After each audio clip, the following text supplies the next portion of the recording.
வணக்கம். திசைகளின் 5 மணி செய்திகள். பொது போக்குவரத்தில் புதிய அத்தியாயம். 16.63 பில்லியன் ரிங்கெட் செலவில் ஷாலாம் LRT3 சேவையை தொடக்கி வைத்தார் அன்வார். 16.63 பில்லியன் ரிங்கெட் செலவில் அமைக்கப்பட்டுள்ள ஷாலாம் LRT3 ரயில் சேவையை பிரதமர் டத்தோஸ்ரீ அன்வார் இப்ராஹிம் இன்று அதிகாரப்பூர்வமாக தொடக்கி வைத்தார். இந்த புதிய ரயில் சேவையானது செயல்பட தொடங்கிய முதல் ஆண்டிலேயே தினமும் சுமார் 67,000 பயணிகள் பயன்படுத்துவார்கள் என எதிர்பார்க்கப்படுகிறது. அதேவேளையில் அடுத்த 5 ஆண்டுகளில் இந்த எண்ணிக்கையானது தினசரி 1,17,000க்கும் அதிகமான பயணிகளாக உயரும் என மதிப்பிடப்பட்டுள்ளது. பண்டார் உத்தாமாவையும் ஜொஹான் சத்தியாவையும் இணைக்கும் 37.8 கிலோமீட்டர் நீளமுள்ள இந்த LRT3 ரயில் பாதையானது அந்த வழித்தடத்தை ஒட்டியுள்ள சுமார் 20 லட்சம் மக்களுக்கு நேரடியாக பயனளிக்கும் என எதிர்பார்க்கப்படுகிறது. இந்நிலையில் பொது போக்குவரத்துக்கு முன்னுரிமை அளிப்பதில் மடானி அரசாங்கம் உறுதியாக செயல்பட்டு வருவதற்கான மற்றொரு அடையாளமாக இந்த LRT3 திட்டம் திகழ்கிறது என்று இன்றைய துவக்க விழாவில் உரையாற்றிய அன்வார் தெரிவித்துள்ளார். மேலும் போக்குவரத்து மற்றும் உள்கட்டமைப்பு மேம்பாட்டில் அரசாங்கம் மற்றும் தனியார் துறைகள் இணைந்து செயல்பட்டு வருவதாகவும் இதன் மூலம் மக்களுக்கு அதிக பாதுகாப்புடன் கூடிய வசதியான பொது போக்குவரத்து சேவையை வழங்குவது அரசாங்கத்தின் முக்கிய நோக்கமாகும் என்றும் அவர் குறிப்பிட்டுள்ளார். பண்டார் உத்தாமா முதல் ஜொஹான் சத்தியா வரையிலான LRT3 பாதையில் மொத்தம் 20 நிலையங்கள் அமைந்துள்ளன. அவற்றில் 10 நிலையங்கள் புதிதாக அமைக்கப்பட்டவை. மீதமுள்ள நிலையங்கள் ஏற்கனவே உள்ள ரயில் வலையமைப்புடன் இணைக்கப்பட்டு பயணிகள் தடையற்ற முறையில் பயணிக்க வசதியாக வடிவமைக்கப்பட்டுள்ளது குறிப்பிடத்தக்கது. சரவா மாநில சட்டமன்றத்தில் 17 புதிய தொகுதிகளை சேர்க்கும் முன்மொழிவானது அடுத்த மாநில தேர்தலுக்கு முன்பாக நாடாளுமன்றத்தில் தாக்கல் செய்யப்பட வாய்ப்பில்லை என்று துணை பிரதமர் டத்தோஸ்ரீ ஃபடிலா யூசுப் தெரிவித்துள்ளார். தேர்தல் ஆணையம் வெளியிட்டுள்ள தகவலின்படி தொகுதி மறுவரையறை தொடர்பான பல்வேறு நடைமுறைகள் நிறைவடைந்த பிறகே இந்த முன்மொழிவு அமைச்சரவையில் தாக்கல் செய்ய முடிவு செய்யும் என்று அவர் குறிப்பிட்டுள்ளார். கூச்சேங்கில் உள்ள சகோலா மெனங்கா சயின்ஸ் கூச்சேங் உத்தாரா பள்ளியில் இன்று நடைபெற்ற நிகழ்ச்சிக்கு பிறகு செய்தியாளர்களிடம் பேசிய அவர் இந்த முன்மொழிவு அடுத்த ஆண்டு நாடாளுமன்றத்தில் தாக்கல் செய்யப்படும் என எதிர்பார்க்கப்படுவதாக தெரிவித்துள்ளார். அதேவேளையில் புதிய தொகுதி வரையறை வரைபடத்தை பொதுமக்கள் பார்வைக்கு வெளியிடுதல், அதனைத் தொடர்ந்து எதிர்ப்புகள் மற்றும் கருத்துக்களை பெறுவதற்கான கால அவகாசம் வழங்குதல் உள்ளிட்ட கட்டாய நடைமுறைகள் இடம்பெறுகின்றன. இதற்கிடையில் தொகுதி மறுவரையறை மற்றும் மக்களின் பிரதிநிதித்துவம் தொடர்பாக நாடாளுமன்ற உறுப்பினர்கள் மற்றும் செனட் உறுப்பினர்களுடன் தேர்தல் ஆணையம் தொடர்ந்து ஆலோசனைகளை நடத்தி வருவதாகவும் அவர் தெரிவித்துள்ளார். ஜோஹர் சட்டமன்ற தேர்தலில் ஸ்கூடாய் தொகுதிக்கு போட்டியிடும் கார்த்தியாயினி ஜெயபாலன் நாட்டின் இளையோர்களுக்கு சிறந்த முன்மாதிரி என்று தொடர்புத்துறை துணை அமைச்சரும் ஜாசேகா ஜோஹர் மாநில தலைவருமான தியோனி சிங் புகழாரம் சூட்டினார். ஸ்கூடாய் தொகுதியில் பக்கத்தான் ஹரப்பான் வேட்பாளராக போட்டியிடும் கார்த்தியாயினி ஒரு சாதாரண B40 குடும்ப பின்னணியில் இருந்து வந்தவர் என்பதை சுட்டிக்காட்டிய தியோனி சிங், இவரின் தந்தை ஒரு எளிய டாக்ஸி ஓட்டுநராக இருந்த போதிலும் கார்த்தியாயினி தனது கடுமையான உழைப்பால் தமிழ் பள்ளியிலும் தொடர்ந்து தேசிய பள்ளியிலும் படித்து பின்னர் மலாயா பல்கலைக்கழகத்தில் சட்டத்துறையில் பட்டம் பெற்று இன்று ஒரு வெற்றிகரமான வழக்கறிஞராக உயர்ந்துள்ளார் என்று பாராட்டினார். வறுமையை கடந்து கல்வியின் மூலம் சாதிக்க முடியும் என்பதை நிரூபித்துள்ள கார்த்தியாயினி நாட்டின் அனைத்து இளம் பிள்ளைகளுக்கும், குறிப்பாக பெண் பிள்ளைகளுக்கும் ஒரு மிகப்பெரிய உத்வேகமாகவும் சிறந்த முன்மாதிரியாகவும் திகழ்கிறார் என்றும் தியோனி சிங் புகழாரம் சூட்டினார். பொதுவாக வழக்கறிஞர்கள் குளிர்சாதன வசதி கொண்ட ஆடம்பர அலுவலகங்களில் அமர்ந்து நல்ல வருமானம் ஈட்ட முடியும். ஆனால் கார்த்தியாயினியின் இதயம் எந்நேரமும் சமூகத்திற்காகவே துடிக்கிறது. இதனால் அவர் வழக்கறிஞர் தொழிலோடு நில்லாமல் அடிமட்ட தொண்டராக பல்வேறு சமூக நலப்பணிகளிலும் மக்கள் சேவைகளிலும் தன்னை தீவிரமாக ஈடுபடுத்திக் கொண்டுள்ளார். ஸ்கூடாய் தொகுதியிலேயே பிறந்து வளர்ந்து அங்கேயே வசித்து வரும் கார்த்தியாயினி இத்தொகுதிக்கு மிகச்சிறந்த மற்றும் மிகவும் பொருத்தமான மக்கள் பிரதிநிதியாக திகழ்வார் என்பதில் எல்லளவும் ஐயமில்லை என்று தியோ குறிப்பிட்டார். Tell about the Kartini and Dr. Robert. Okay, can. Kali ini di AP Johor kita letak 2 orang calon India, satu di Skudai dan satu di Palo. Dan saya rasa sangat-sangat bangga kerana kita ada 2 orang India yang menjadi calon dan kedua-dua ini adalah sebenarnya profesional. Kati merupakan sebenarnya dia datang dari keluarga B40.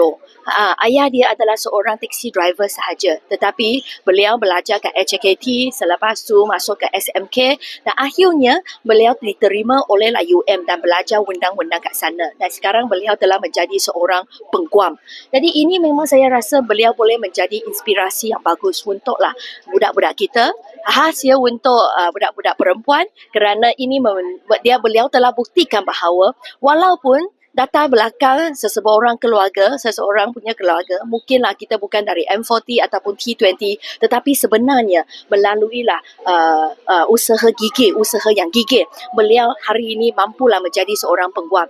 எனவே ஸ்கூடை தொகுதி வாக்காளர்கள் அனைவரும் Pakatan Harapan வேட்பாளர் கார்த்தியாயினிக்கு ஒரு நல்வாய்ப்பை வழங்கி தங்களின் முழுமையான பேராதரவை வழங்க வேண்டும் என்று தியோனி சிங் உருக்கமாக கேட்டுக்கொண்டார். பிரதமர் டத்தோஸ்ரீ அன்வார் இப்ராஹிம் பண்டார் உத்தாமா முதல் ஜொஹான் சத்யா வரை 37.8 கிலோமீட்டர் நீளமுள்ள புதிய ஷாலாம் LRT 3 ரயில் வழித்தடத்தை நாளை அதிகாரப்பூர்வமாக திறந்து வைக்கிறார். இந்த நிகழ்வின் போது LRT 3 ரயில் சேவையானது பொதுமக்கள் பயன்பாட்டிற்கான வர்த்தக ரீதியிலான இயக்கம் எப்போது தொடங்கும் என்பது குறித்த அறிவிப்பையும் பிரதமர் வெளியிட உள்ளார். பண்டார் உத்தாமா முதல் ஜொஹான் சத்யா வரையிலான LRT 3 பாதையில் மொத்தம் 20 நிலையங்கள் அமைந்துள்ளன. அவற்றில் 10 நிலையங்கள் புதிதாக அமைக்கப்பட்டவை. மீதமுள்ள நிலையங்கள் ஏற்கனவே உள்ள ரயில் வலையமைப்புடன் இணைக்கப்பட்டு பயணிகள் தடையற்ற முறையில் பயணிக்க வசதியாக வடிவமைக்கப்பட்டுள்ளன. இந்த புதிய LRT 3 பாதை செயல்பாட்டுக்கு வந்ததும் கில்லான் பள்ளத்தாக்கு பகுதிகளில் பொது போக்குவரத்து வசதி மேலும் மேம்பட்டு பயணிகளுக்கு விரைவான மற்றும் வசதியான சேவையை வழங்கும் என எதிர்பார்க்கப்படுகிறது. நாட்டில் தற்போது போதைப்பொருள் பயன்படுத்துவோரின் 73 விழுக்காட்டினர் செயற்கை போதைப் பொருட்களை பயன்படுத்துவதாக தேசிய போதைப்பொருள் தடுப்பு முகமையான AADK தெரிவித்துள்ளது.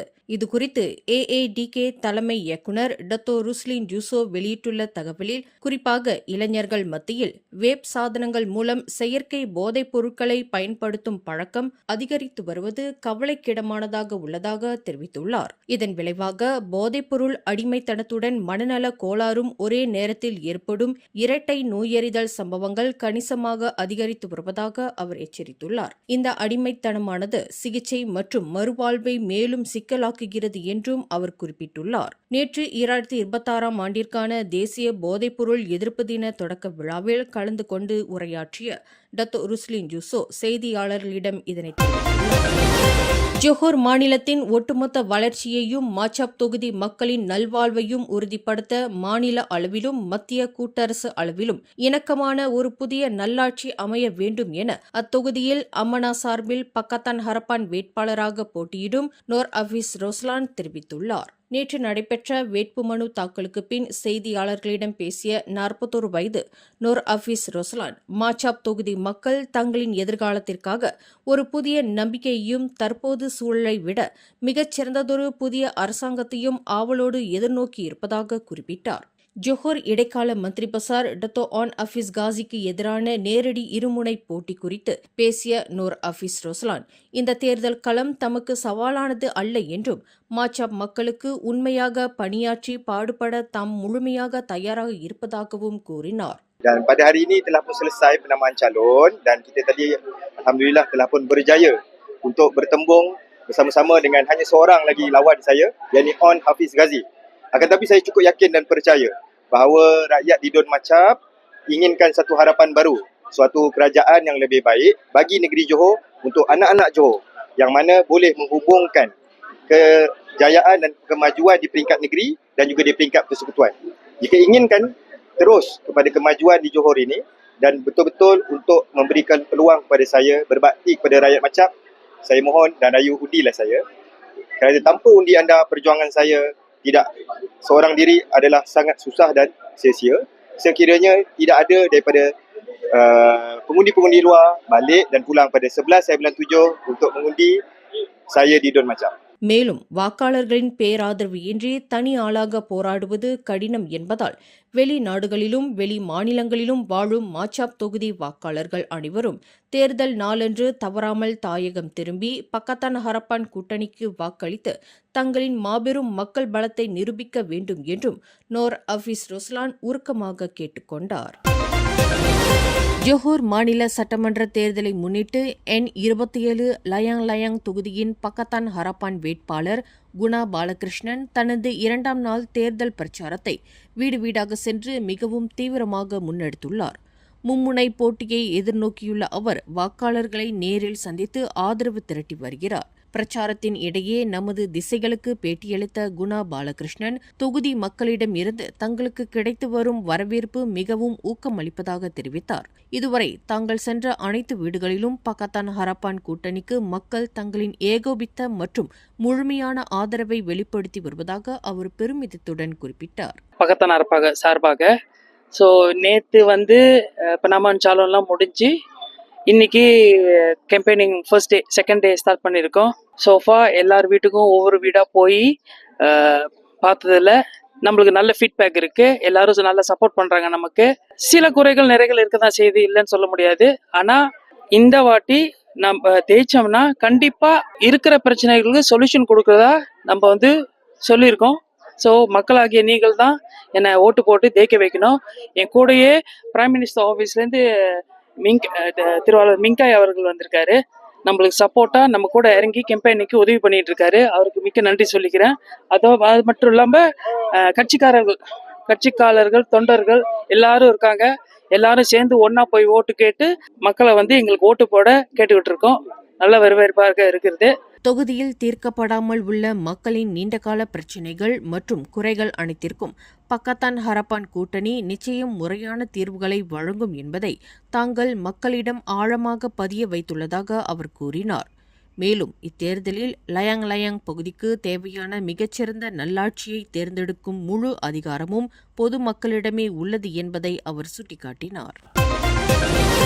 மலேசியாவுக்கான NSM ஏற்றுமதி அனுமதியை நோர்வே அரசாங்கம் ரத்து செய்ததை தொடர்ந்து அதற்கு மாற்றாக கடற்படை தாக்குதல் ஏவுகணைகளை வழங்கக்கூடிய 4 நாடுகளின் முன்மொழிவுகளை மலேசியா பரிசீலித்து வருகின்றது. இதுகுறித்து தற்காப்பு அமைச்சர் டத்தோஸ்ரீ முகமது காலித் நோர்டின் வெளியிட்டுள்ள தகவலில் மலேசிய கடற்படை கப்பல்களுக்கு பொருந்தக்கூடிய ஏவுகணை அமைப்பை தேர்வு செய்வதற்காக தொழில்நுட்பத்துடன் கூடிய செயல்திறன் அடிப்படையில் அமைச்சு ஆய்வு செய்து வருவதாக தெரிவித்துள்ளார். பரிசீலனையில் உள்ள நாடுகளில் சில ஐரோப்பாவைச் சேர்ந்தவை என்றும் அத்துடன் துருக்கி தென்கொரியாவும் அப்பட்டியலில் இடம்பெற்றிருப்பதாகவும் அவர் குறிப்பிட்டுள்ளார். இருப்பினும் மதிப்பீட்டு நடைமுறை தொடர்ந்து நடைபெற்று வருவதால் கூடுதல் விவரங்களை வெளியிட கலிட் மறுத்துவிட்டார் என்பது குறிப்பிடத்தக்கது.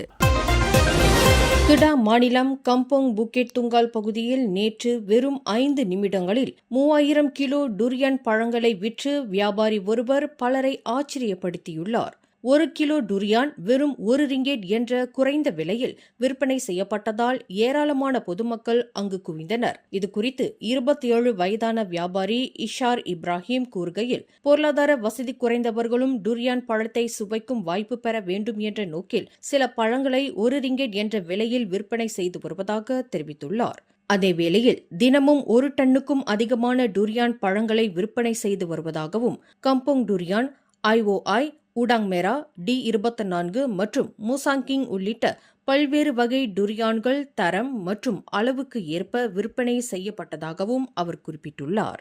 மேலும் செய்திகளை தெரிந்து கொள்ள கீழே இருக்கும் பெல் பட்டனை அழுத்துங்கள்.